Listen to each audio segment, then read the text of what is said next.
Okay, we're recording and I'll empty the waiting room.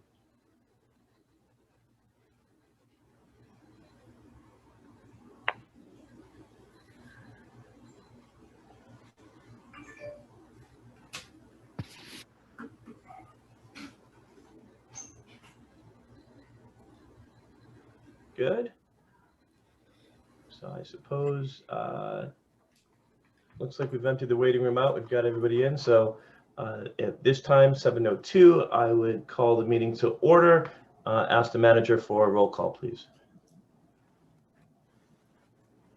Okay, Valerie Renthaler, Here. Adam McDowell, Here. Norma Greco, Here. Pat Castiglia, Here. Kevin Collins, Here. Vice President Diane Law, and Mayor Paul Gamrat, Here. and of course, Mr. President Jay Dorn. And I'm not sure if I heard, but for the record, Diane is here, right? I assume that the mute, you're muted, Diane, that's all. No worries. I so hear you. All right, well, it's May.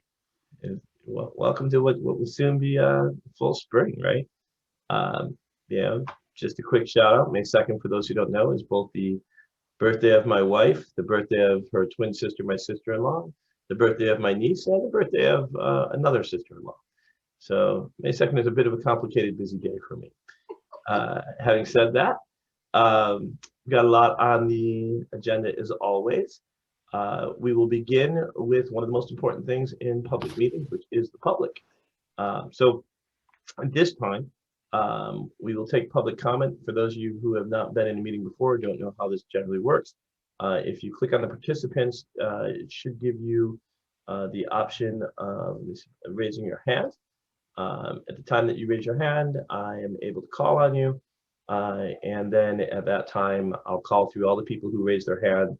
Once I've done that, if folks don't or can't find the raise their hand, I will look on the screens to see if I can see people. If I can see people, then I will call on those people physically raising their hand. And once I've done that, for some folks who are on and may not have video, I will go through the process to see if I can see people unmuted, at which time I will call on those who don't have video who are unmuted. When I do call on you, please, if you can state your name, your address before you speak. And this is, of course, for residents of Churchill or Churchill taxpayers only. That being the case, first hand that I see up is Elizabeth Kastman.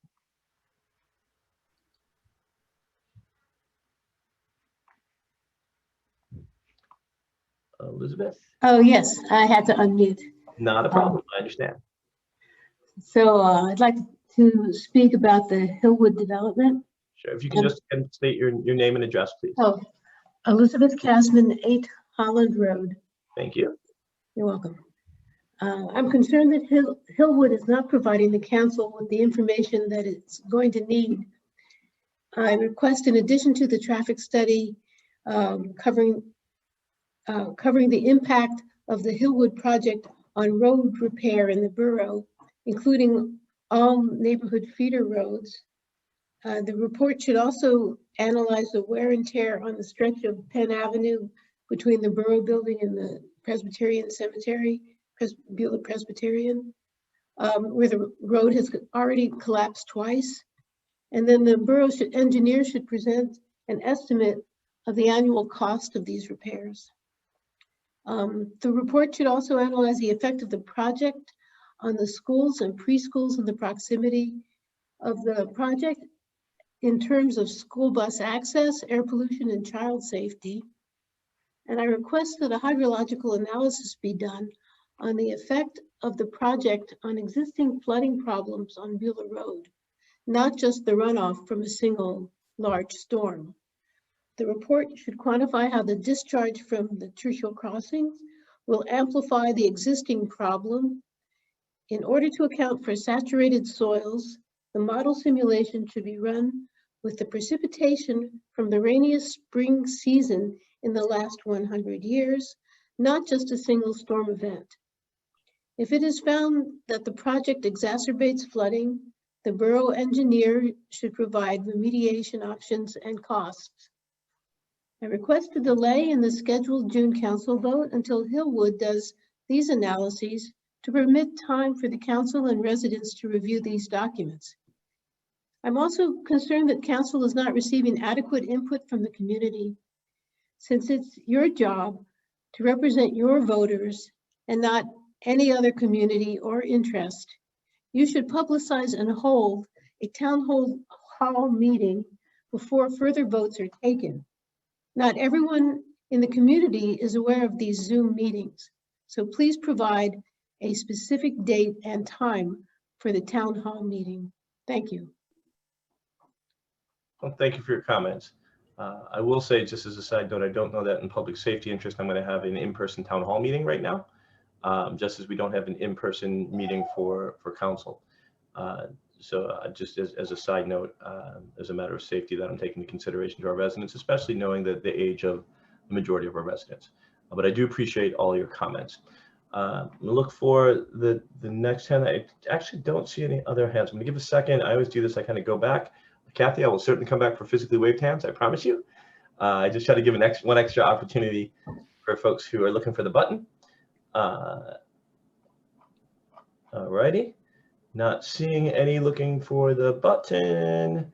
I will move on. And Kathy Bordner, you're the first hand I saw waving on screen. Okay, can you hear me? I can hear you just fine. Okay, great. My name is Kathy Bordner, and I live at 1926 Hampstead Drive. And I wrote a letter to the editor of the Post-Gazette, which I would be happy to send to you. You can also view it by going to the website for churchillfuture.com. It's posted there. I would like to read to you another letter to the editor that was published after mine on April 30th. And the title is Amazon Does Not Make a Great Neighbor. It's from Karen Busa at Roslyn Farms. She says, I agree with the April 22nd letter. I don't want Amazon as my neighbor. Amazon has a facility in Ferrywood and is possibly looking to take over the rest of the warehouse if ModCloth moves. Referring to an April 14th article in the Post-Gazette, ModCloth's warehouse space in Ferrywood marketed for lease. We live in Roslyn Farms, and the huge tractor trailers were coming through the borough because it connects to I-376 inbound. This is only a 2-lane road. Our mayor and council approached Amazon about the trailers, and most of the trailers go to an alternate route. Amazon now uses smaller box trucks that use Kings Highway every 3 to 7 minutes. It has just circumvented the neighborhood concerns about all the truck traffic through the borough. It really doesn't care about the damage that the trucks do and allows the drivers' GPS systems to come through anyway. How do you stop a big gorilla like Amazon from ruining a peaceful existence? Karen Busa, Roslyn Farms. I'd like to point out that the Amazon facility she's referring to is it's a smaller facility. It's located in a business park, and it only has 5 employees. So it's 500 employees. So it's much smaller than what we're going to get. And in terms of the public meeting, I understand the safety concerns, and that is why I recommend that the Planning Commission does not recommend approval and the council does not move forward until you are able to have in-person meetings safely. And I recommend that you have multiple meetings. And I understand you can't do that right now. And that is why I am very concerned about Hillwood advancing this at this time when we cannot meet. It has been illegal for us to meet in person during most of the time that this has been moving forward. So I recommend that you postpone any action on the Hillwood proposal until you can conduct in-person meetings safely. Thank you very much. Thank you. I appreciate your comment. And again, I would just point out that one of the interesting things about the Zoom space that we've been in, we've had more public participation in this space than we've ever had actually in the in-person space. It is a unique thing that we've seen, and that includes relative to other kind of key issues that we've had in the area. So it is a unique opportunity for folks to have access in spaces that they otherwise wouldn't have.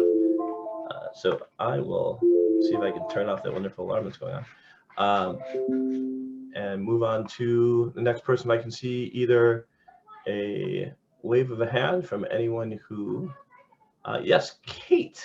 I see you, Kate.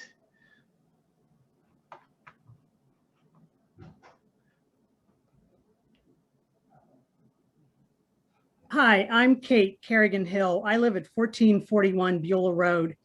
And there's a very good reason why you have so many people on these Zoom calls now. And it is because we, within the past 6 weeks or so, have found out exactly what's going on in our neighborhood. And we continue to find out what's going on in our neighborhood. And that is why we are on these Zoom calls. I find it very interesting that we do have a large segment of our population is older. And I was talking to a woman at the Churchill condominiums, and she said there wasn't a single person in her building who knew about this. And their backyard is literally the site. So if you're not aware, I will let you know that the petition that is on change.org, and it is on the Nextdoor site, is up to 569 people have signed in opposition to Amazon moving in. And the woman that I spoke to at the condominiums, she was horrified that not only did they not know about it, but all of this was taking place literally in their backyard. And they're concerned about pollution, trees coming down, and traffic on Greensburg Pike. So because none of them are able or have even cell phones and/or computers, they are signing the petition like we used to do when we were younger, and signing it on paper. And we're going to count that because there's at least 10 people there, and she's going door to door in the condominiums, asking if they know what's happening. And if they are opposed to this, she's asking them to sign it. So I think it is so unfair that not only are we finding out about this late, but we are also finding out that so many of our residents, particularly the older ones, don't know this is happening. Thank you. Thank you for your comment. A couple points I just make really quick to folks. One, when I was referencing the number of people online, actually it started months ago, almost a year ago, when we started really heading in the COVID space that we saw the increase. Unfortunately, I think we've started to decrease a little bit, and I'm sure that we will see an increase again as this issue pops up and becomes even more relevant. As for kind of knowing about it, I think people should know that this has been something that's been openly discussed, put on the website. Every meeting that we record gets put on the website, including meetings that I don't participate in, such as the planning meetings, because as a member of council, I'm not a member of the planning commission. But we've tried to be as transparent as possible for folks. So I hope that people are able to see what's going on, and certainly take the time to look at the meetings that are taking place, both the planning meetings, the council meetings, the zoning hearing board meetings. All of these are made available to folks, including the plans, because we, like everyone else here, are residents. And I think it's important that everybody has transparency in this space. Looking for any other hands first. I see your hand, Glenn. That's why I do the hand wave, makes it all easier. Glenn, the floor is yours. Just state your name, address, and you're good to go. Well, thank you, Jay.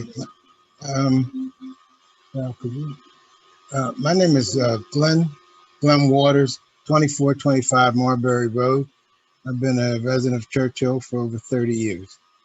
I've submitted to the mayor and all council a study that was done by NBC News that showed that when Amazon had moved into the area with their big yellow trucks and a much smaller facility, that there was reporting of cancer and other lung problems concerning the exhaust fumes from the Amazon trucks, which ran 24/7, 365. The one that's slated or proposed for our area, which I hope never comes. I hope council will actually take a look and just void this idea, because many people are against it. They didn't know about it, even though meetings have been open. They did not know what this actually meant. People think there's going to be tons and tons of jobs, but if you go to churchillfuture.com, Murray has outlined significantly that there probably won't be as many jobs because this will be a highly robotic adventure, as many of their newer projects are. In addition to that, if you look at the study for the exhaust and I think it's the exhaust and the filling in the air, you'll see that that study only pertains to construction and nothing post-construction. And that is, in post-construction is really what's going to affect us in our community. Again, I would say this is a very bad idea. I don't know why it was even approached and let them even push it this far without letting everyone know, especially during this pandemic time, and without in-person meetings. And like I said, more people are starting to find out about it, and most of the people I hear about are against it. So I hope council would actually just table this idea and go in and bring another idea forward. Or ask some of the residents to help find proposals of people who want to move into the area. I'd like to see maybe even a high level residential, $300,000, $500,000 homes would be very nice and snug for that area. And furthermore, the tax benefits, Amazon really pays taxes. Just recently, in this last quarter, they have over 10 to 12 billion they may have to pay at that point, but they don't pay taxes. And this is it seems to me, a big farce.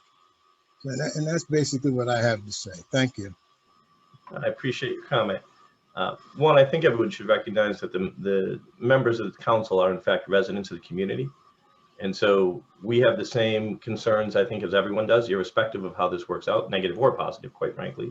I don't have a position on it, so please don't take, my comment as a position one way or another. Only to say that every single member of council, is thinking the same worries and concerns and evaluating the same data. Quite frankly, I live quite close to it, right?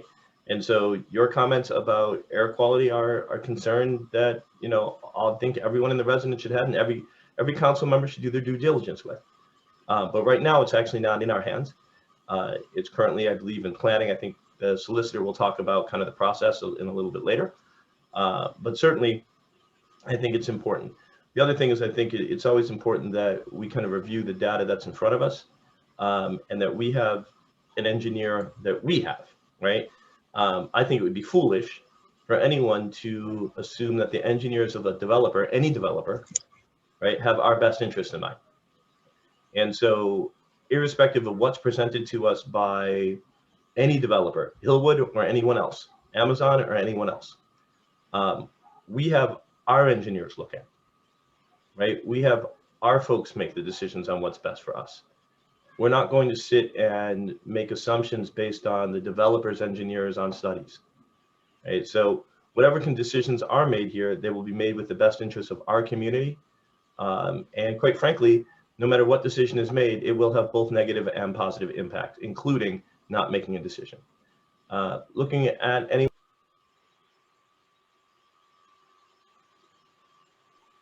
Jay, you muted yourself somehow. I meant to at the end. I said I'm looking for anyone who is interested in speaking, and then I muted a second too early. But looking for waved hands. Eric, I see you've gone to the raised hand on the side chart, so I will make a call over there for you. Thank you. I'm Eric Ratzinger at 2373 Hollywood Drive.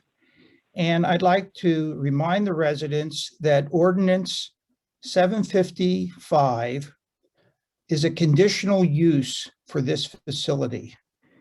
And this conditional use is going to study traffic, runoff, sound, noise, and environmental issues.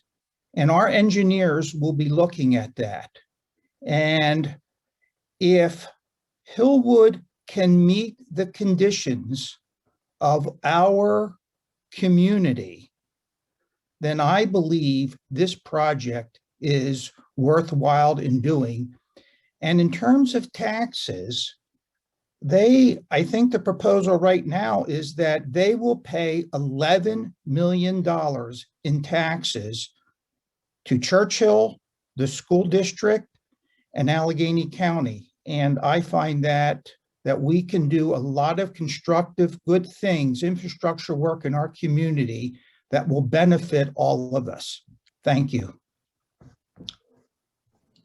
Thank you. I appreciate your comment. As with everyone, as I said before, I think the role of the council is to do our due diligence, and that includes, as I said before, having our own engineers look at the data and make the recommendations on our behalf.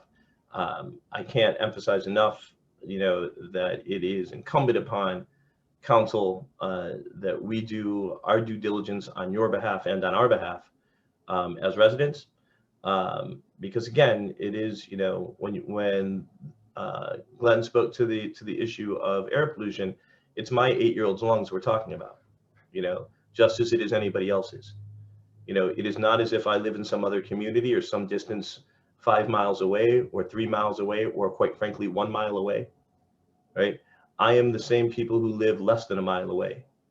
So, the idea in terms of council and us doing our due diligence, this is not the city of Pittsburgh or the city of Detroit or the city of Seattle, where you can live on some other side of it and not be affected and be on council, right? Every council person that you're dealing with is directly affected by it the same way you are as residents, because we live in the same proximity as you do. So obviously we will do the same due diligence as you would hope, because my daughter's lungs matter to me as much as I think yours do to you. Moving on, if there's any others, let me see what I've got here. I've got Mr. Sampson on a raised hand. I want to thank the council for their work. Mark Sampson, I live at 2417 Greensburg Pike. So I live 0 meters away from the facility. It's my backyard and it abuts my property. I would encourage the council to find a different answer. A facility like this makes sense for Amazon. It doesn't necessarily make sense for our community. It belongs more in an industrial park than it does inside of a beautiful park setting like the old Westinghouse facility is. So I'd encourage council to work with county, state, and federal officials to find funds so that this site could be purposed in multiple ways: parks, housing, retail. We probably don't need much office space these days, but there are many different things that could be done. So let's not jump at the first really big idea that comes, but let's work with the terrain, let's work with what's here and develop something that would make this a tremendous asset for everybody in the community. So think carefully, please, about those of us who are so dramatically impacted as we abut this facility. Thank you. I appreciate your comment, and especially when you talk about your proximity. I think that, while I may be, half a mile, if it's right in your backyard in terms of zero feet, your voice is something I want to hear too. Not that I don't want to hear everyone's voice. Many live further than me, but some live closer than me. And so I do want to lend credence to that as well, and know that you're being heard for that particular viewpoint as well. Looking for other comments. Sometimes. Yes, I'm on the phone lines. The phone is yours. Yes. Hey, Jay, it's April Klein. I want to change the topic, if that's okay. Sure. Just state your address, April, even though I know it, so everyone knows it, and we can move forward. Okay. April Klein, 18 Holland Road, Churchill Borough. So I'm going to talk about the rain garden, and I'm happy to report that we have some beautiful new plants to install in the rain garden, and Mayor Paul Gamrat and I are going to get together and make this happen. It will probably be towards the end of the week because of the rain forecast, and I want to thank Alex Graziani for his support in authorizing the purchase of the plants. We use the Forest Hills Garden Club wholesale account to get the plants at below retail level below what our borough landscaper could provide them. So thank you, Alex, for your support, and thank you, Mayor Gamrat, for helping me. I greatly appreciate that. Second note, I do share a concern with previous callers or residents about having a town hall meeting. And many of you will remember a few years ago when residents were upset about fracking in the Churchill Valley Country Club site behind Beulah Church. And we ended up having 300 plus residents at the Beulah Church Community Hall because Churchill Borough couldn't handle that. And it's important to have a face-to-face meeting, even in the time of COVID. And the CDC has now said that people who are vaccinated can gather indoors. And if we can't gather indoors, why can't we gather outdoors? This proposal, the Hillwood proposal for Amazon, is, as Alex said to me, a once-in-a-generation event. It's forever going to change our community. I'm still in close contact with Joan Gottlieb, who is a former Churchill Council member, former head of the science department at Churchill Area High School and Woodland Hills High School, and she called me yesterday and said her husband, Milton, who was a PhD researcher at Westinghouse, is rolling over in his grave at what Hillwood is proposing to do to the terrain at the former R&D site, 134 acres. So 1,000 trees being destroyed along the East Ridge, 100 feet taken off the hill, valley filled in, a plateau made, through the headwaters, the Sawmill Run, compromised. The site is undermined. Acid mine drainage is a concern whenever you move soil. And Hillwood, I understand, is asking for a conditional use permit before the EPA and PennDOT traffic studies are done and before the stormwater management studies are done. Let's back up. The Pittsburgh Post-Gazette had an article about USX abandoning their plans to mediate air pollution in the Mon Valley. They abandoned their plans to modernize their plants, and they're taking union jobs to a non-union facility in Arkansas. Why aren't our local leaders, Dick Fitzgerald, Jay Costa, Mike Doyle, etc., working on keeping jobs in the Mon Valley instead of destroying 134 acres of green space in our backyard? There's plenty of brownfields in western Pennsylvania, plenty of industrial sites where Amazon could put a huge distribution center. We do not need to destroy 134 acres of prime green land and watershed amenities in our borough. Thank you. Thank you, April, as always. Two things. One, absolutely thank you on the rain garden. I think folks should know that April has taken a lead a couple of years ago in that space and really done a wonderful job. And so rather than thanking on expenditures of through the borough on plants, we thank you for the work that you're doing versus you thanking us. In the other direction, with regard to the space itself, I would just note, irrespective of what direction this goes, we certainly don't move forward on conditional use when the purpose of the conditional use is that they meet the standards of the conditional use. And so as such, we would expect that we receive things that meet our engineer standards in order for us to move forward, not vice versa. So I appreciate your comments. I think it's very important.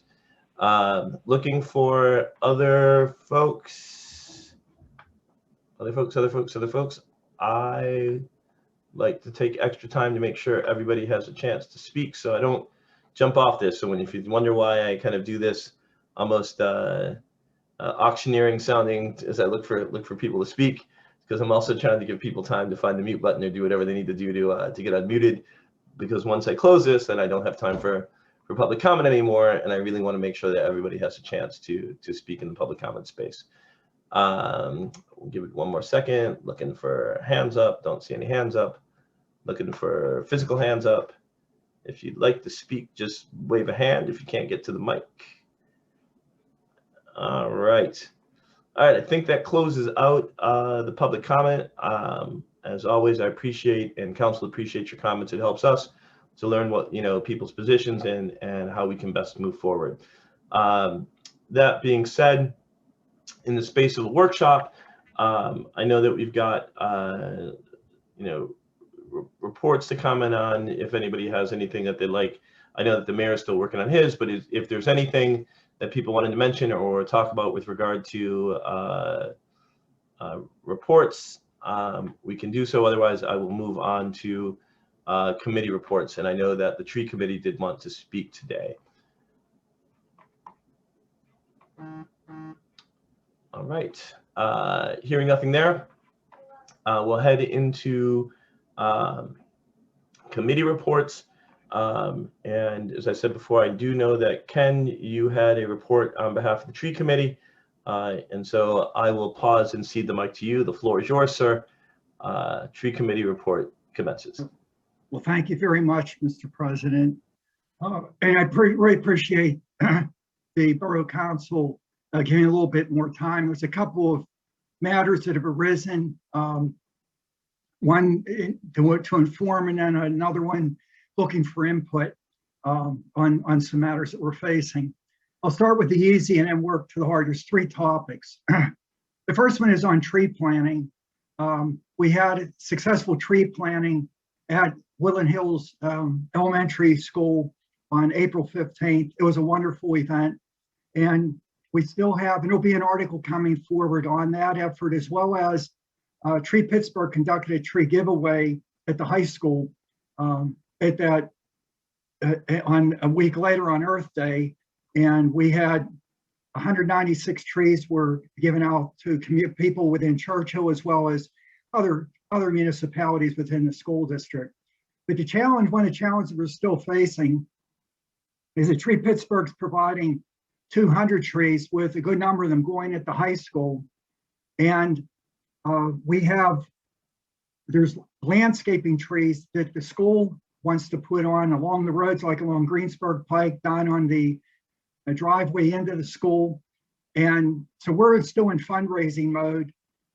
We're still trying to raise funds to do work beyond what Tree Pittsburgh can provide through their grant. And I did speak to Diane Law over the weekend here, and she gave me some ideas about how we might be able to reach out to the various garden clubs with all the several municipalities within the school district, trying to get funds to support these additional efforts. Okay, the second item I have is the dealing with we had a infestation of hemlock trees that was discovered in Bullock Pens Park. We did get a certified arborist to look at it, Jason Ryan from Bartlett. He said that was the worst outbreak that he has seen in the eastern suburbs. And this outbreak, it's on our trees. We have to get our trees treated here. I've been looking throughout the borough, any place where I see hemlocks, to see if I can spot this woolly adelgid. It is also showing up in Penn Hills as well too. But fortunately, there is a treatment that can spray on the tree that will, fortunately the tree was still alive. And so Jason's pretty confident that the treatment we have, but the reason I bring this up is this is an expenditure that was not planned, but fortunately it's not a 4-figure, it's a 3-figure effort to do the spray a couple of times to remove it. If the borough did not take any action on this, those trees would be gone in about 3 to 5 years. And of course, I mentioned these trees were planted by Dr. Joan Gottlieb and her late husband, Milton, several years ago. Okay, so the other topic that I wanted to address is, it was brought to my attention by the mayor, and I've had several residents approach me as well too. We have several areas throughout the borough where there are trees that were deformed by cuts made by Duquesne Light, and Alex and I have met with Duquesne Light, voicing our concern of their topping of particularly of evergreen trees. We understand why they did it if the trees were interfering with the wires. But I've also learned from Danielle Crumrine at Tree Pittsburgh that there's actually another disease occurring within evergreens. And if you drive through the borough, you'll notice a lot of evergreens dying. There's a cemetery there off Lewin Lane. You'll see a lot of them are dead, and also evergreens along Lewin Lane that are dead, and also in other neighborhoods we're noticing. And the concern comes up, the trees are dead. And I looked through our ordinance. Our ordinance says that if the tree has to be removed, that we do it, either the nearby homeowner pays for it, even though it's in the right of way, they pay for it. And if we go do it, we put a lien on their property. And the question I have becomes, I know what's written in the ordinance, but it almost, my own sense is it almost looks like we probably have to go on a case-by-case basis, because I did talk to a homeowner that was near one of the deformed trees and also another tree that's dead, and they were willing to take the tree out. Okay, but other people, I have one case where there's dead trees and the homeowner doesn't live there. They actually rent the house. They live in another state. So I don't know if we're going to get there. And then another one is a church property. So the question becomes, the council, do we just handle these? I work with Alex on a case-by-case basis and work in our ordinance as best we can. Or, you know, in some cases we'd say, okay, if it's not that expensive, we'll just take it out and that's it. Or do we lean on a nearby resident? And let me finish with a comment. In a, if you recall, several months ago, I had a meeting with tree commissioners from across Pennsylvania. It was hosted by Penn State Extension. And it works out a tree in a right of way. By all rights, there are some municipalities, they take care of, they maintain the entire tree. They pick up the entire cost of maintaining the tree, planting trees in the right of way. But the vast majority of municipalities in Pennsylvania are like us. That is, the tree is in the right of way, but it's expected that the nearby homeowner or property owner, that they're responsible for the care of the tree on behalf of the municipality. So I just wanted to, you know, bring these points to you. I have some other reports in there. The one dealing with the Westinghouse R&D development, I'm waiting. I have other comments. I'll wait till Wednesday on it.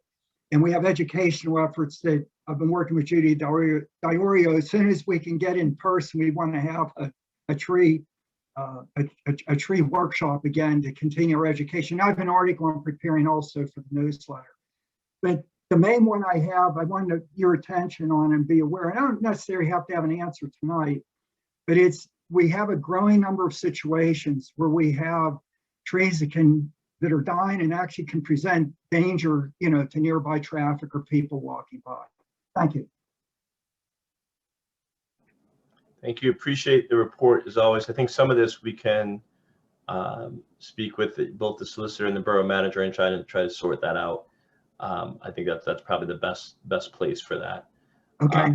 But the update itself and bringing it to the awareness of council, and then we can give directive to them. But obviously we wouldn't be able to do so without the hard work of the committee. And so just as always, you know, my thanks to the tree committee.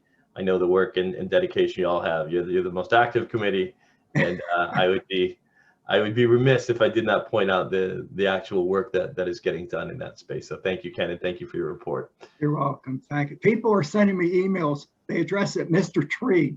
Okay, Thank you.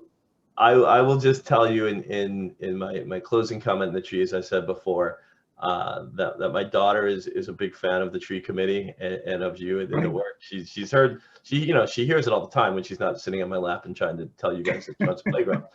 And you know, we've got the two big, I've got two 80 plus oaks in my front yard, and she has basically told me if anything happens to those, she will leave the house, disown me, and then come tell you what a bad person I am. So I truly appreciate your work. So Okay, thank you for your report, Ken. Thank you. Any other in the space of committee reports or anything that needed to be discussed in that space? I see Mayor Paul waving his hand. So I'm gonna need you to unmute there, sir. Come on, everybody. There you go. I just wanted to add on, Ken, great report. But to add to his report, I'm sure he's aware of it, that Beulah Church is right now going through some programs. I think just last week, within the last 2 weeks, planted several hundred trees on their property, And I was talking to some officials from the church the other day. They again plan another planning to upwards to 1,000 trees on the property that they have. So and just to let the people aware that that program with that church is ongoing. I appreciate that comment. Any other comments from folks? I've got one other, but I'm going to try and see if anybody else. Yes, Kevin. Yeah, on behalf of the Finance Committee, we met last week and we had some nice discussion concerning a draft that addresses the capital reserves, emergency funding on our budgets that we'll bring forth later. But I want to move on the Capital Improvement Plan Committee. Adam has volunteered to be the Finance Committee member, and we're going to need a member from the Management Committee and from the Infrastructure Committee. And I'd like to finalize that next week if we could. I don't see any reason why we can't. It doesn't require a vote, so I think I can talk with the members of government and send, whichever one wants to volunteer. I'm sure we can put somebody forth, and we'll get the 3 people in by next week. I don't see that as anything from our end that would hold us up. Infrastructure Committee has a meeting this week, so we'll decide amongst ourselves who it's going to be. So we will all send one forward and see where the leadership takes us in that space. Other thing, Adam and I spoke briefly, but just so everybody knows, there was the subject of the LEAD, the diversion program, the police diversion program. So we don't see any reason to hold it any longer. I'm going to send out to everyone a couple different links so that you can kind of review it, but it requires a resolution for next week, basically just saying like we're okay with moving forward or looking at it. I'll even send a sample kind of resolution with it. It is something that I didn't realize initially, that LEAD program, that kind of diversion program, is not just a local thing. It is all over the nation. We're currently one of about 7 who are, Allegheny County being what we'd be part of, one of about 7 that are activating it now. There's probably 60, 70 communities across the country, major communities, major cities who have already, Alex said he did place it on the agenda. So I didn't realize you placed it on the agenda as a separate item. So I guess I'm just hitting it now under committee. So there you go. Thanks, Alex. Thanks for hitting it up while I'm talking. I appreciate it. Keep me from looking too foolish. He tries hard to keep me from doing it, but he can't. But so I'll just cover it now. Just that, it is the program that the chief talked about in terms of a diversion program, whose main aim is to stop kind of a lot of the things that have been criminalized that we don't need to, issues where we're talking about drug issues, other issues that we're able to take them out of the criminal system. It is something that, as I was saying before, is not simply a local effort. It is a national effort. It is in concert with the idea, for instance, when you look at the national space of respecting Black lives, it is a kind of stop, look at the way in which we're doing things and try and address them through a far more progressive space. So it's a step. I will make sure that Alex puts everything in everyone's box with ample time to review for yourselves. But from the initial point, it does look like something that is worth moving forward and recommending moving forward. Am I missing anything? I'm looking at Adam right now if I'm on the miss. Sounds good. So anything else in the magical space of committees or other actions to discuss? Alrighty. That moves us forward, and I'm waiting for that moves us forward to number 5, which is we've got a draft resolution appointing Krista and Kevin as the Allegheny County Southeast Tax Collection Committee delegate and alternate. Seems kind of self-explanatory, but I don't know if there's something that anybody wants to discuss on the matter. Anyone? Jay, it's just a matter of formality. The other delegate is someone that is no longer a part of council. So. Yep. I got it. I appreciate it. I'm just giving people the opportunity, even though I expect that no one would say anything. Okay, so I appreciate your comment, Krista. That moves us on to Alcosan regionalization trunk sewer takeover repairs. That's a lot to read, so when it becomes reading and reading is fundamental, I then make Alex explain it rather than me, Bill.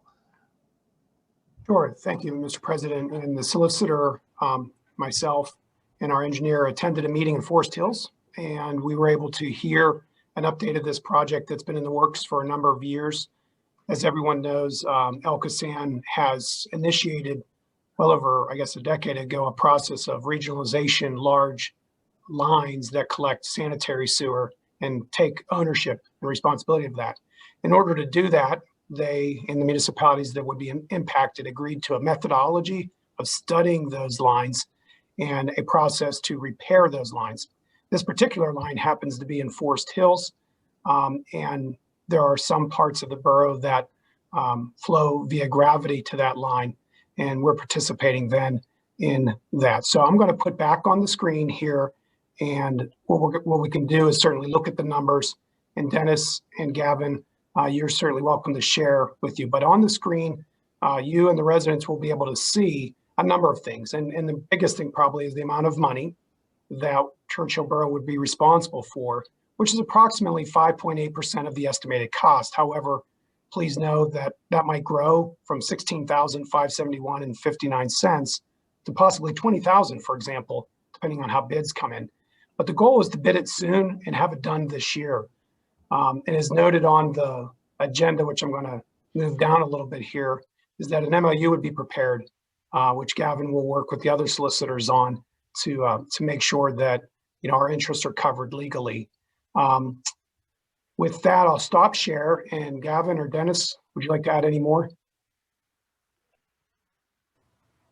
I can just speak real quickly. Again, we've talked about the regionalization in the past. That is just larger trunk sewers throughout the Alcosan service area.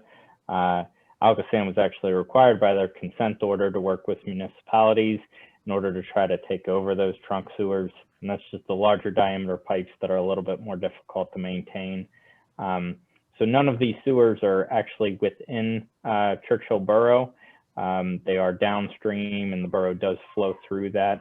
And the way that they do plan on separating costs is just based on EDUs, or actual residences that connect, and just an actual percentage of homes that connect to that. Again, we have seen this in other areas across the region, and actually in this specific trunk sewer, there has been repairs. I think the last time repairs were done were back in 2000, and there was a similar agreement at that time as well. This agreement would be planned just for this regionalization, and these repairs were identified by Alcosan during their CCTV process. And there are a number of repairs, I think maybe 24 total, typically smaller, just excavation or lining repairs in order to make those improvements so that Alcosan then can take over those lines. But I'm happy to help answer any other questions.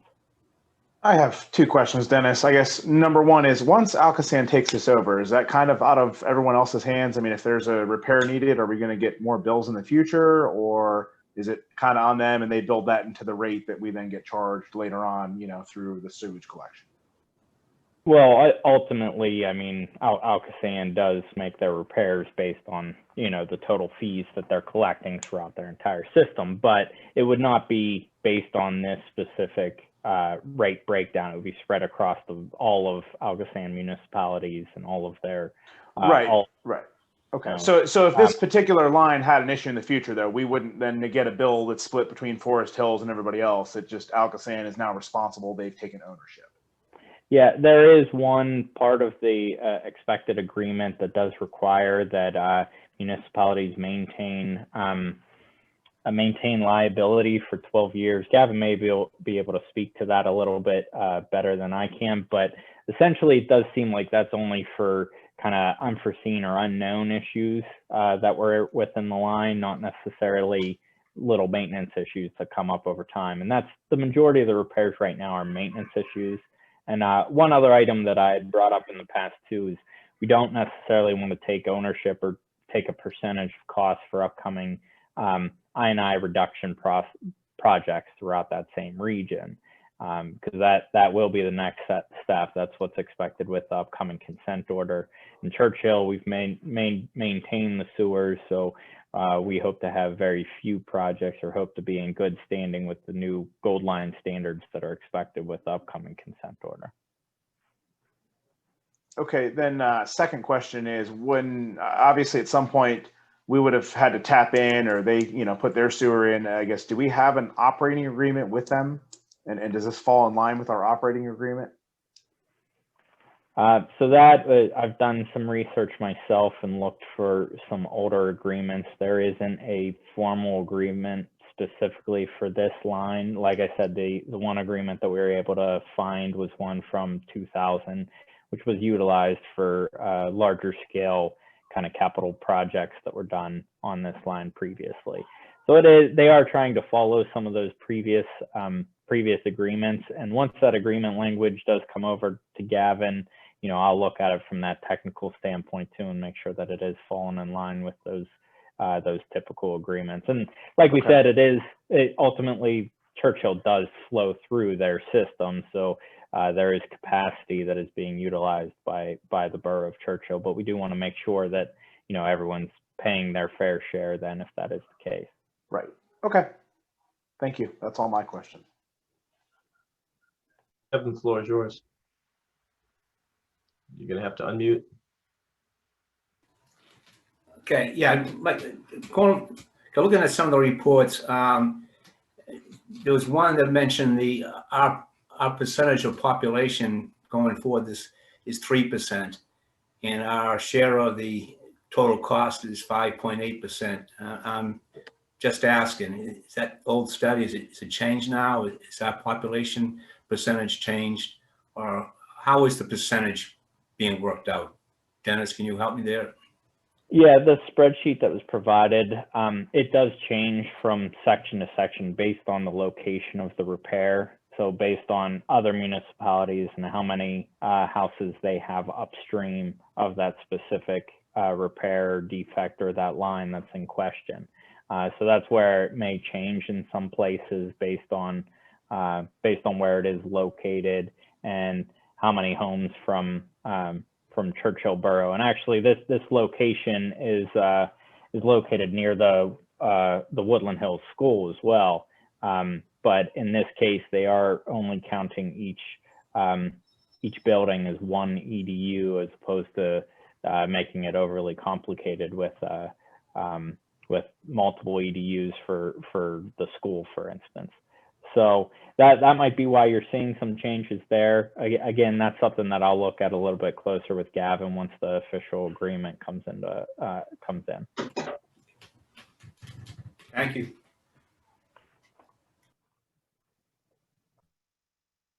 Other questions on the topic? All righty then. I suppose this moves us into, what is this one? An ordinance in the fees for tax certification. Is that where I'm at here? Number 7. There is a request by the tax collector for the council to consider this. And I've not seen the tax collector in this evening's meeting. Maybe you did, Jay. I thought I did. If she's here, she can certainly speak up to it. And if not, we can have it in committee and kind of work out some of the details, unless Krista has something to add. I thought, well, she was here. I just saw her, and then I think she just disappeared just now. Oh. Jay, I'm on the meeting. There we are. Yes, there you are. Sorry. Outstanding. So if you want to kind of just discuss the increase and what the thought process is. Well, I've spoken with tax collectors in the area, and the fees for the certifications run anywhere from $10 per year to a flat rate of $50. And it's normally a 3-year request by the mortgage or closing companies. I'd like to have it just a straight 10 years, $10 per year. which seems to be an average. And then the duplicates, which are not charged to the residents, but mortgage or closing companies that request an actual duplicate, which has to be written out, would be an $8 charge.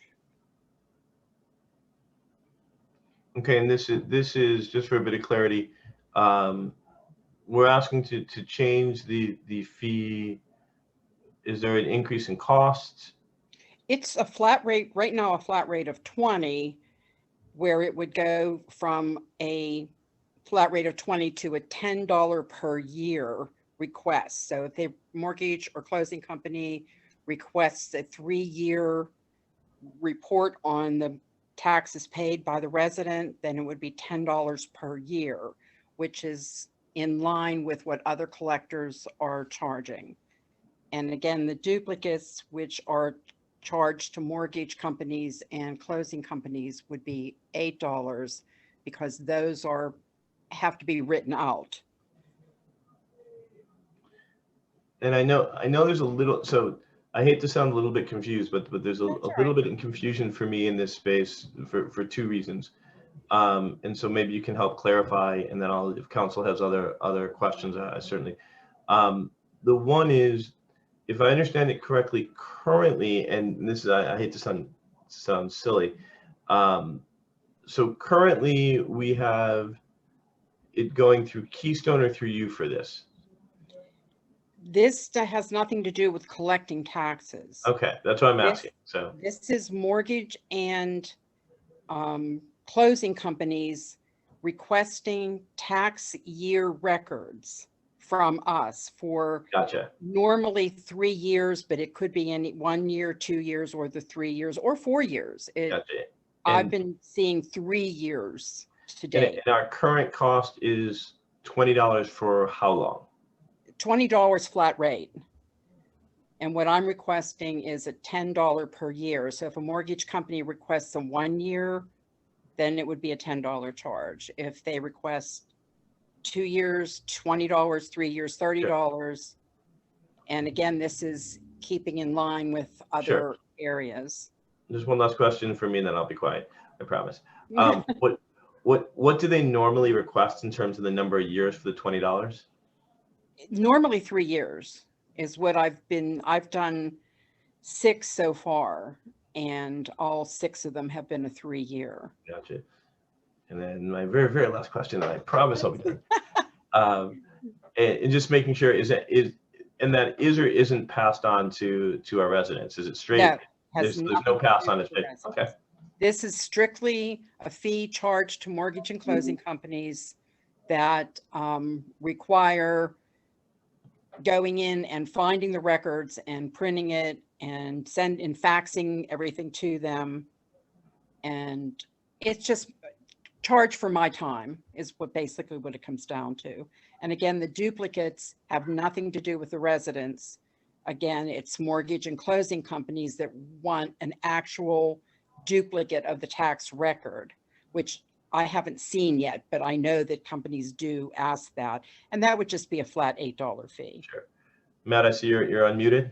Yeah, so help me understand, is this for people like new home transactions, or just in general companies are asking for this?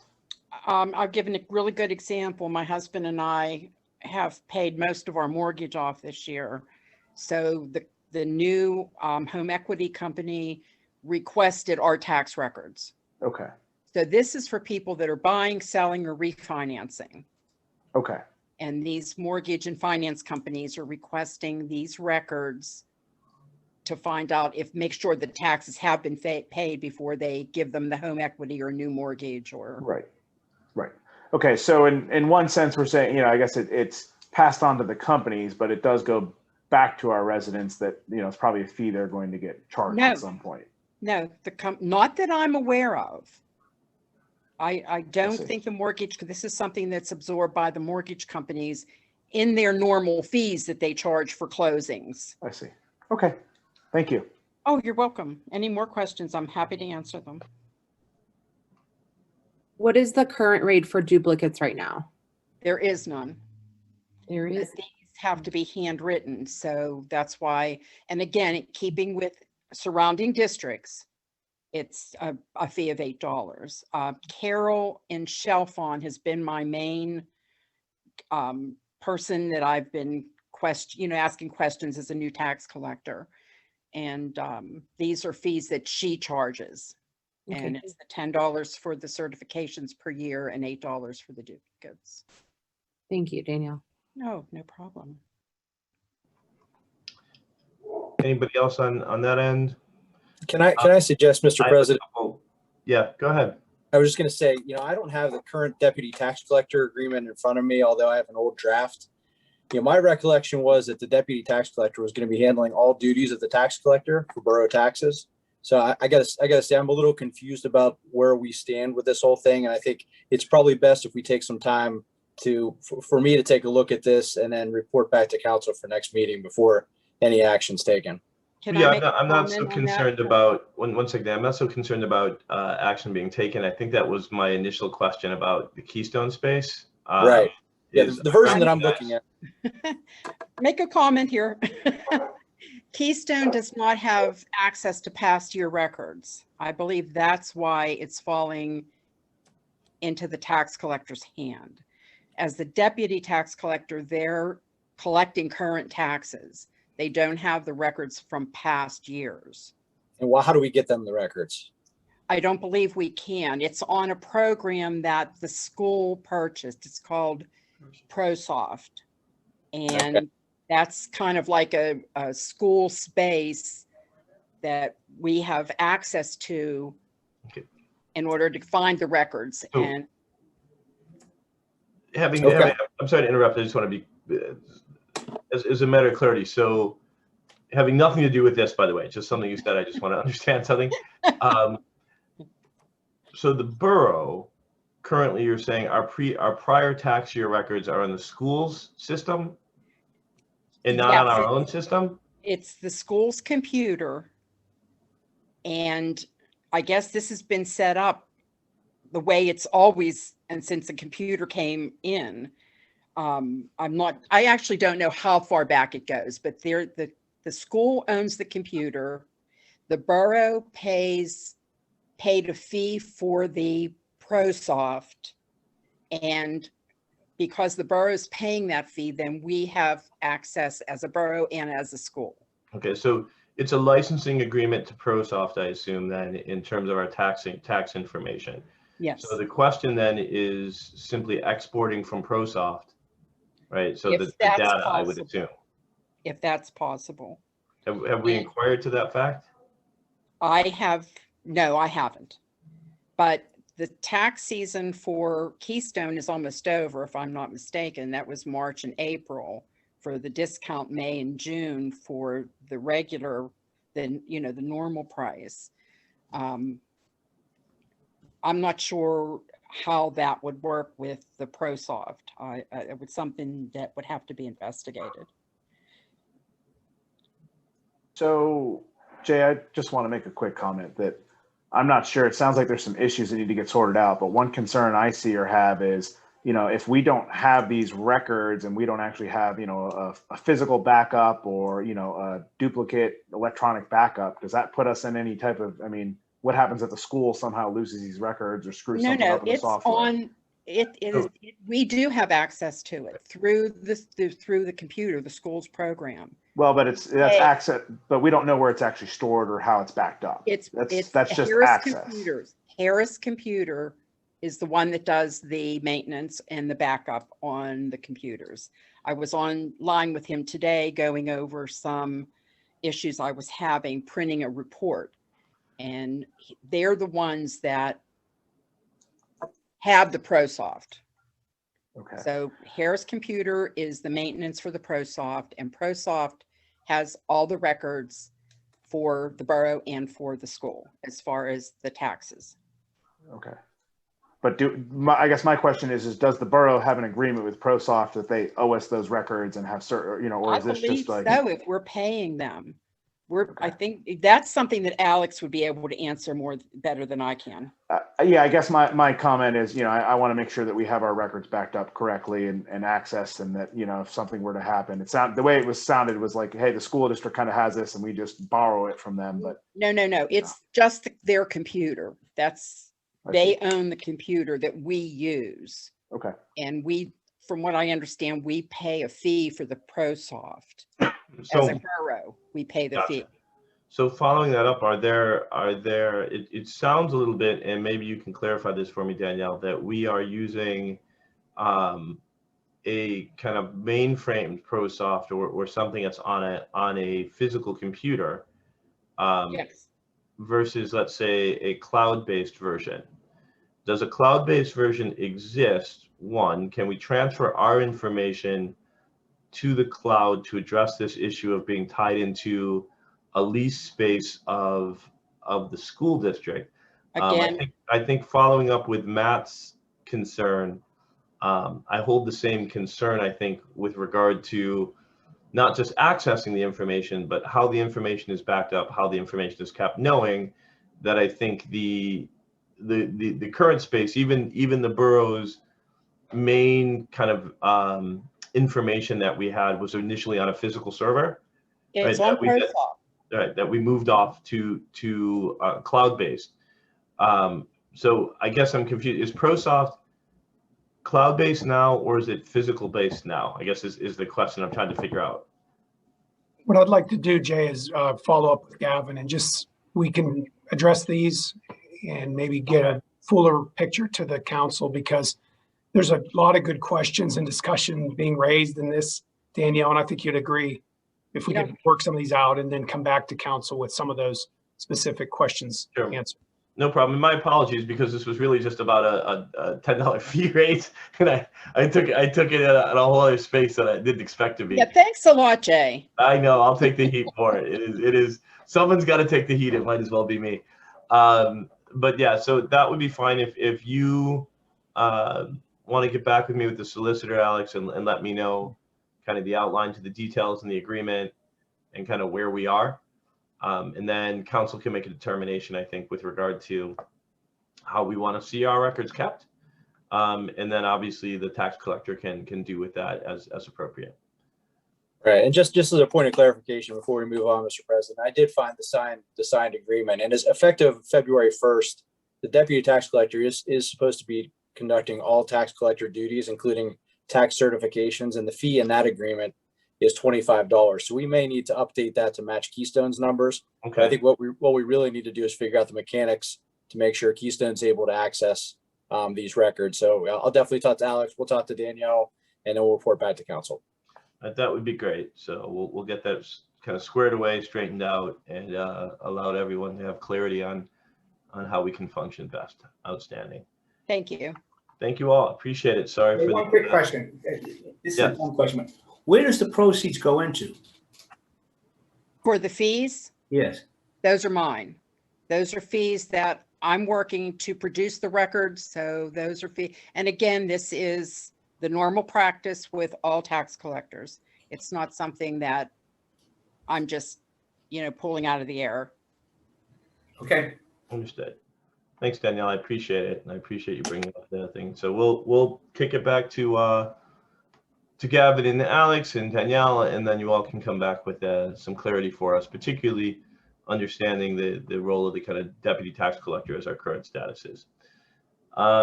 That then moves us forward to number 8, which is, again, it's the drafting of resolution authorizing an execution of a reimbursement and maintenance agreement, which again, once the text gets long, reading is fundamental. So I turn it over to our borough manager to simplify my life. So as many of you know, the William Penn Highway, the road right out in front of the borough building, was improved last year. And as a part of that improvement, PennDOT is coming back and addressing the Americans with Disability Act issues related to sidewalk, particularly the crossings. So if you think about the segment that they completed all the way down into Wilkinsburg through to the Parkway West on-ramp, there's a number of those that are local roads right by the westbound on-ramp, that road there, the road here at the Northern Pike, and then down into the community. So they're listed on that agenda. I'll go back to that in a minute. But basically, as typical with PennDOT, it's an 80-20 kind of split. So going back to the screen share there, we can just look at that chart. And these are the roads: Harmain, McRae, Northern Pike. That's the cost that PennDOT estimates it will be to do the roads as far as the total goes. And then you can see what the federal share is. And then lastly ours. So 21,150 estimated cost, estimated federal contribution 16.9, and the borough contribution would be 4.2. And that would be like the one above. We're looking at paying that this year. So I don't know if Dennis or Gavin, I know the two of them were also involved with me in talking with PennDOT and just being aware of how this is working out within other communities, addressing the handicap accessibility issues at intersections. Yeah, this is typical in another requirement. Anytime any improvements are performed within an intersection, all ADA ramps do need to be improved to make sure that they are meeting the newest standard. And that is the basis behind all of this work that's being completed. With that, I did have a discussion with the representative from PennDOT, because typically this would have been something that they would have informed the borough a little bit further ahead of time before they were even getting into the paving process. Last year was a little bit different and they were a little bit off. And so they are coming back to these retroactively to try to make sure that they do get them to ADA compliance. So that is why it was an unknown cost or cost that wasn't represented within the borough budget, but we did review the ramps that they do intend to replace. They did have one or two that were on there for County Road crossing Grand Boulevard, so I did point that out to them. They removed those, and those go on a county share as opposed to the borough share. But otherwise, no, it is fairly standard for them to reach out to municipalities for the 80-20 share for any of the public or borough-owned road crossings. Any questions from council on this matter? So I don't have a question on this particular matter, but I do have just a quick question, just for a little bit of my own headspace and clarity on the ADA space. As many of you may know, I spend most of my time addressing issues both in the discriminatory space, but also in accessibility spaces. And the thought processes that this brings up is recognizing PennDOT's kind of obligations for accessibility. It begs this question. We have this park and ride bus stop, right?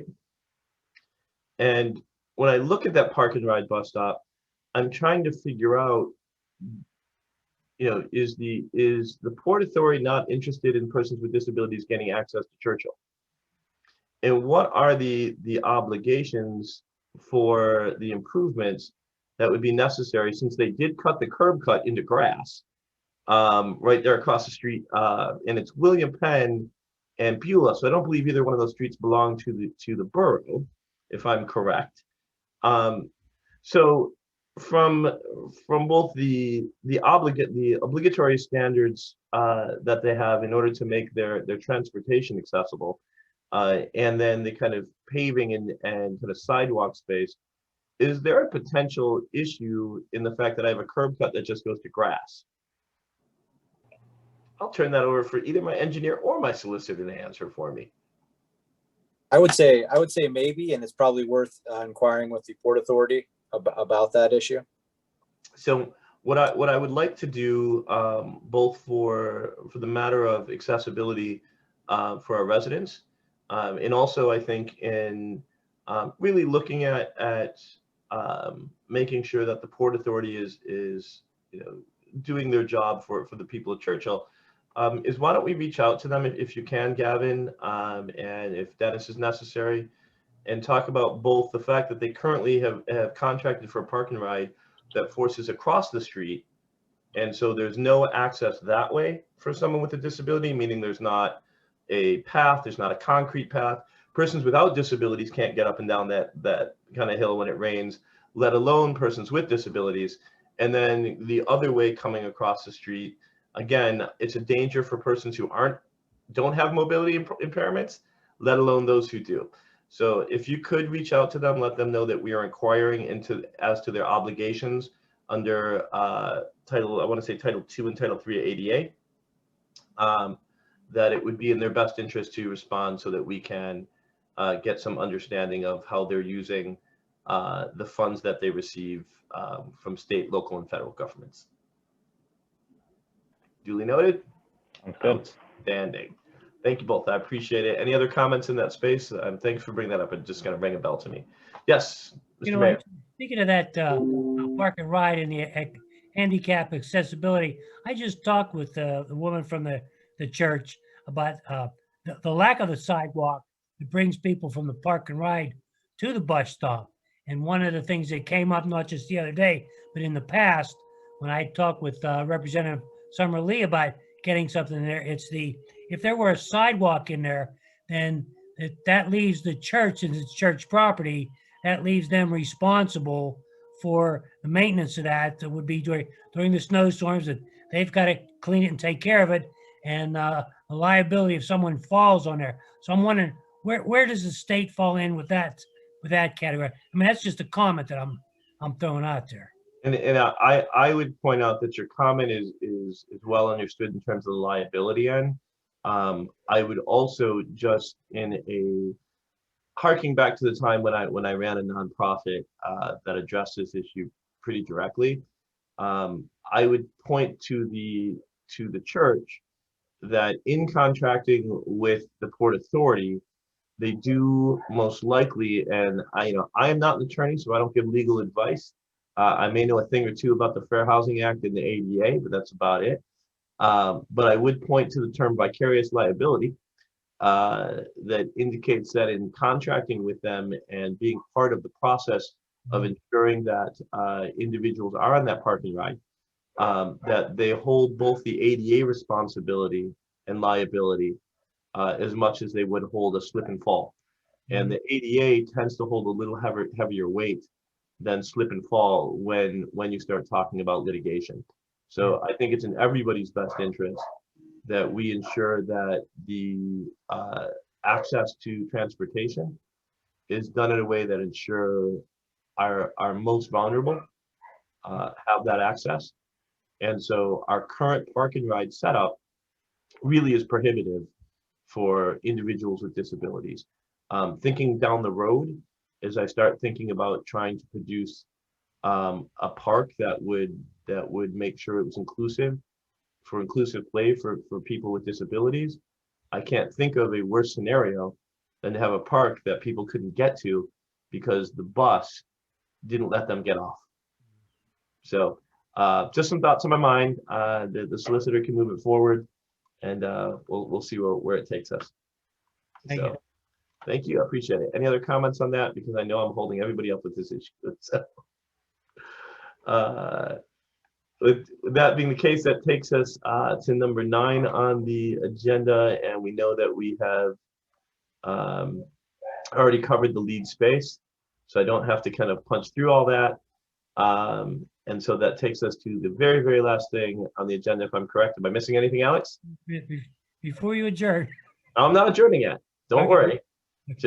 You're gonna have to trust me in this, Mr. Mayor. You're gonna have to trust me in this. I got you. Because the very last thing on the agenda is to allow for comments from council staff, and of course, you, Mr. Mayor. So why don't we start if you have some comments that you want to make before we adjourn, sir?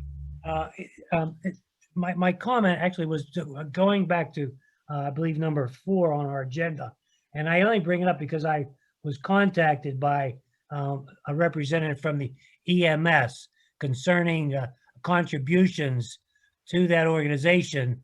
And what came across to me was they were asking for a millage increase to help cover the cost of running the EMS. And I'm not sure if this is a space to talk about that or where we're thinking about going with it.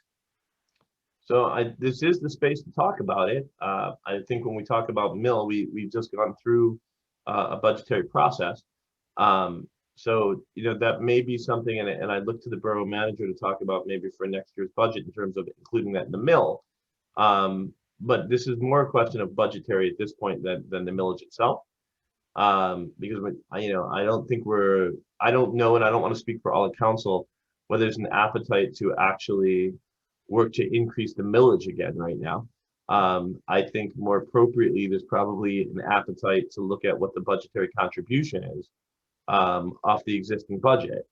And so, I think that's something that would fall within the finance committee in terms of looking at what the dollars are and cents of it.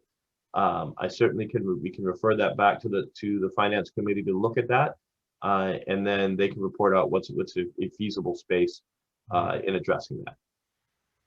Yes, yeah, I'm sorry. I see our borough manager is raising a finger to jump in. Yeah, just the mayor speaks correctly. The Woodland Hills Emergency Medical Service just supplied a letter to us that was in your packet. And they want us to think about it, give us a lot of lead time. It's not the kind of subject you want to bring up in November or December. And their kind of pitch is this: if we do like what other communities have and decide a small part of the millage being dedicated to them, they won't have to do fundraising. As you realize, the current kind of typical household maybe isn't as likely to subscribe to an EMS service that they may have been 20 or 30 years ago. And so it's harder and harder, just like our volunteer fire company, to get regular donations from residents. So what they would do is they want us just to consider, like you said, in our finance committee, in the next year or in a future year budget, dedicating a small portion of our millage. And what they would do then is stop fundraising within the community, so people wouldn't get the annual become a subscriber pitch. So just something to think about. And as you correctly said, put it into that committee. Currently, we do about $5,000 a year for that service, and you guys get their reports. They might make 30 visits a month to help transport a person within our community. So it's a very valuable service. In fact, I hear them right now because there's a wreck on the Parkway that we're attending to. So just something to consider. We'll do that through the committee. And to that point, as I say, we'll refer it to committee. The finance committee can look at the implication. Public safety can talk about the value of the service, which I think is not really questioned. And that's where that will sit. It is a big lead time to talk about millage. We're dedicating a piece of the millage. Really, as I said before, I believe it turns into more of a budgetary conversation than a millage conversation. In that, even if we increase the mill, we don't, it's not increased with an ordinance that says, we haven't done this before. I don't intend us to do this again or do this in the future, that we're going to, dedicate a specific part of our millage for a specific service. I highly doubt that would be the operation. I think more appropriately, we even if we made a decision to say, X part of the millage will go to them, it'll be done something in a budgetary level, a budgetary conversation. Yes, Diane. I just wanted to say, Alex, they gave us a figure of the percentage of residents who are now contributing. Do you have easy access to that? They had asked us. According to the April 1st, 2021 letter, their goal is to get 20% of a community to do that. And I don't see quickly as I'm scanning through the letter that number is hit. We were below that. Yeah, I think one of the things they asked us in terms of future and budgetary and so on, but meanwhile, they're low, okay, because of what they've had to deal with this year. So they asked us if we could do anything to help them promote the individual's subscriptions in the interim. So I'd like to add that to the discussion in the safety committee or the finance committee, that they should be looking at what the current participation by Churchill residents is and determine whether or not it would be appropriate for us to promote the people subscribing at a level that makes sense. And I would, I think that's a Adam enormous space in public safety more than finance in terms of talking about the conversation of our public donating or participating in in their fundraising drives. One of the things that I would just point out in the current time, it has been a very difficult time, and it's been a very busy time. And so I think there may be a conversation within finance to look at. I know that we have what we've initially given them, but if we look at what their call rate is this year and what their work rate has been, if their finances are such that they're so stretched, is it possible for us to give more? And I would ask that of the finance committee to come back, not to simply throw that out as we can or we can't, but as a recommendation is that a space that's appropriate, recognizing if we look at the amount of service that they've had and if they were to supply kind of the budgetary needs and what it's been. So I would put that out there as well. I think both things are legitimate. I'd like to ask, I mean, is there, we had the CARES Act, and I know there's a lot of money going to local governments and other stuff. So I'd imagine there's quite a bit of EMS money available as well. I mean, have they pursued anything like that, or is there stuff we can help them with for doing that? Matt, that's a great question. A number of local governments in Western Pennsylvania have indeed used part of the CARES and now the American Recovery Plan to consider making an additional contribution to their volunteer fire departments and ambulance. For example, Manor Borough in Westmoreland County did exactly that. But that's something, again, we can discuss within committee just to get a handle on. They're eligible for some PPE expenses, but unfortunately, as many of you know, and it relates to the world of first responders, a lot of time emergency services are sort of the stepchild of the system and and they're not in the front of the line like you can with other agencies. So it's been a challenge for them to do what they need to do, but that's a great comment. And I think realistically, Matt, to your point, that just leads you right back to the finance committee, because our CARES funding, just like anybody else, it sits inside of what our funding structure is and what we're able to do. Sure, and I guess I just wanted to ask separately if there was, if there was other stuff that we needed to help them, as a local government, that there's other, other grants or other things that they can apply for that we could help coordinate or add, time, I mean, if they need administrative time or help with something like that. That's a great point. Great point. I'm not aware off the top of my head is CARES is essentially kicked back to entitlement communities and local municipalities. Right. And so even ourselves received through an entitlement community, right, in the county space.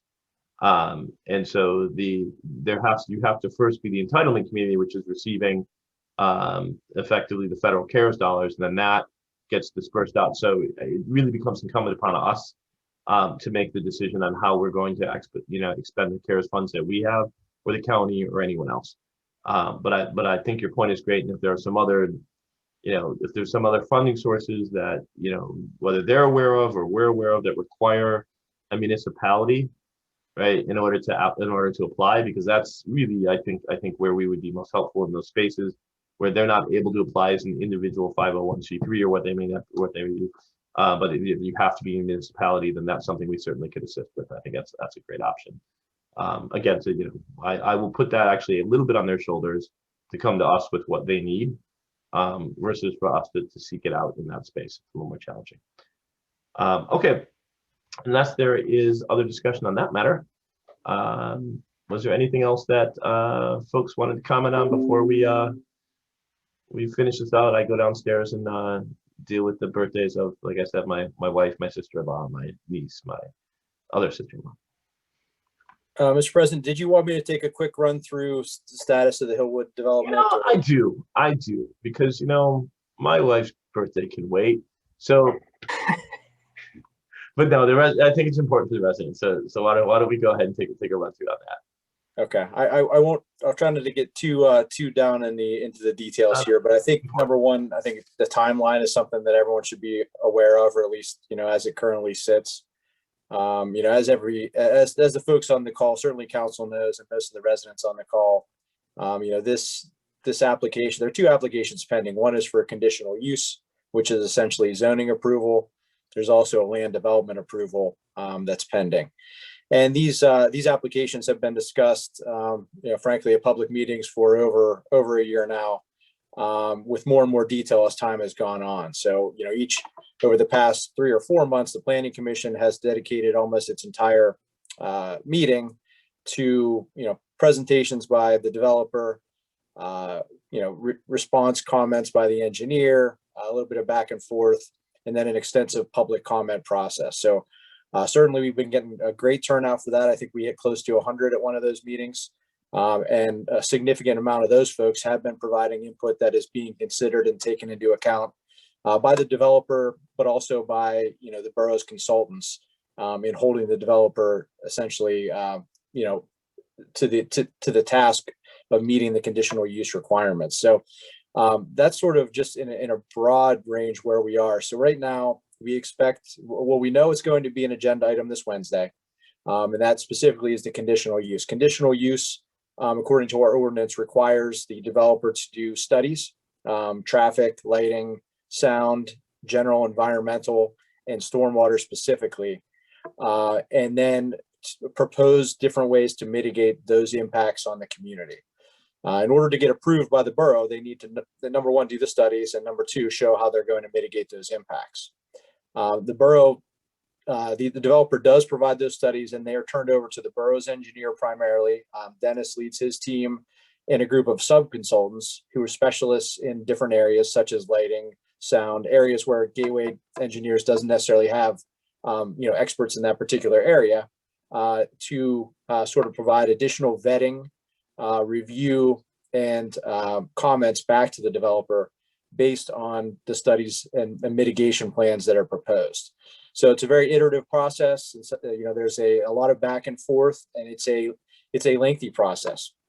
And this process is lengthier than most developments. The timeline is actually, it's not up to the borough. The timeline is set by state law as to the amount of time that the borough has to act on an application once it comes in. Generally the rule is for a conditional use that within 60 days after the application is filed, which in this case was, I believe, January, the borough is required to hold a public hearing and essentially make its decision shortly after that. Hillwood, recognizing the scope of this project, and frankly the borough, requiring borough council, directing the engineer to direct the planning commission as well to fully vet this application and this process. We've drawn this out, and we've been given extensions by Hillwood, allowing us to delay holding the hearing. So technically we should have had the hearing in either February or March. I can't recall the exact timeline. And that's, again, governed by state law. It's not a decision made by the borough. However, in cooperation with the borough and understanding the scope of this project, which everyone understands is a very big, very impactful project for the community, extensions have been given along the way. The current extension that we expect to receive tomorrow morning sets the conditional use hearing commencement date for July 12th. So that would be sort of the far end of when we would expect a conditional use hearing to happen in this matter. And that essentially gives us the May Planning Commission meeting and the June Planning Commission meeting and the July Planning Commission meeting for further review, further questions, further public input, and essentially, either when that's all over, it's going to be up to the Planning Commission first to make a recommendation to Borough Council as to whether or not Hillwood has met the requirements of the ordinance. In other words, have they provided plans that will sufficiently mitigate the potential impacts on the community? And that will then go to Borough Council. So you probably, one question you may have, and Council has been very, very careful about this, and it's important that they have been, is that Council is not allowed to weigh in on this application while it is pending. They serve as the judges essentially when the conditional use hearing occurs. So what they have to do is base their decision, not whether they like the project, whether they think it's necessarily good for the borough, but their job at the hearing is to determine, based on the evidence that's presented, whether or not the developer has met the conditional use criteria. If they have, it's the council's obligation to approve the application. If they haven't, it's council's obligation to turn it down. And until that time happens, until the conditional use hearing is actually before council, it is important that they essentially stay neutral. They can take in as much information as possible, but they cannot, as the council president has mentioned a couple times during this meeting, show support or take a position against the development. They have to remain neutral. Taking a position before the hearing starts could potentially render them unable to vote on the final application because of bias that's been shown one way or the other. So, you know, if there's been communication that feels like from the public and it's been sort of a one-way street from some of the council members, that's why it's been on legal advice. It's been on their legal obligations to essentially keep an open mind until the time that the conditional use hearing is scheduled. It does occur, and then they're in the process of reviewing evidence and making their determination at that time. So I think that's sort of a really important part of the process to understand. So as of right now, we're looking at a few more planning commission meetings, likely hearing in July. And I don't know if council's decided whether to do it on a regular meeting night or possibly to do it on its own night, depending on, you know, those logistics haven't been worked out, but I know that will be sort of the final opportunity. And again, there are several more. Every public comment period at every planning commission meeting, you know, we've been getting comments. We want comments from the public to provide input because it is helpful. I mean, you folks know your community certainly better than the consultants do, and then the developer does. So, you know, there have been some really important takeaways that have been derived from public comments, and hopefully will continue to derive from public comments. So that's sort of where the process is. There's some comments that I'm hoping we can address just real quickly here from tonight, and really we've had them throughout a lot of this process. And that is, you know, we prefer X, Y, or Z be developed at that Westinghouse site. And that's not to say that there aren't better ideas or worse ideas out there, but the important takeaway here is that, you know, under Pennsylvania, it's up to the under Pennsylvania law, and I think under law in most of this country, it's up to the property owner to decide what they want to do with the property. So Borough Council has provided essentially a framework by way of its zoning ordinance that has certain restrictions, certain obligations on a property owner. So in order for them to develop the property, they have to follow those rules.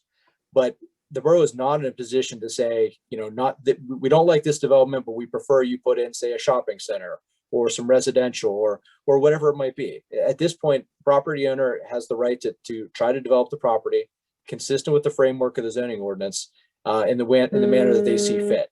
So I think that's just something that I think most folks are aware of, and I'm sorry if that's so obvious that it probably didn't need to be said, but I wanted to throw it out there just to make it clear that, you know, this is not a borough project. This is not something that the borough requested, solicited. This is something that the property owner has brought to the borough and has essentially, you know, this is what they want to do with their property. So that's kind of where we are. I'm kind of a little bit all over the place, so I'm happy. I don't know if council members have any specific questions in this vein, or if there's something that you think I needed to touch on that I didn't touch upon. No, you know, from my vantage point, I think we certainly have covered this multiple times. You know, I keep my personal opinions clean and empty, much like the Tottenham trophy cabinet behind me. So you know, I understand the implications and try to do accordingly. Any other folks have comments? I see Matt and Diane. Yeah. So go ahead then, Diane. I was just going to say, Rob, you know, I appreciate the thoroughness and walking us all through. I would just like to recommend that at the planning commission meeting and even next week's council meeting, you know, in case there's other folks there, I think it's worth repeating.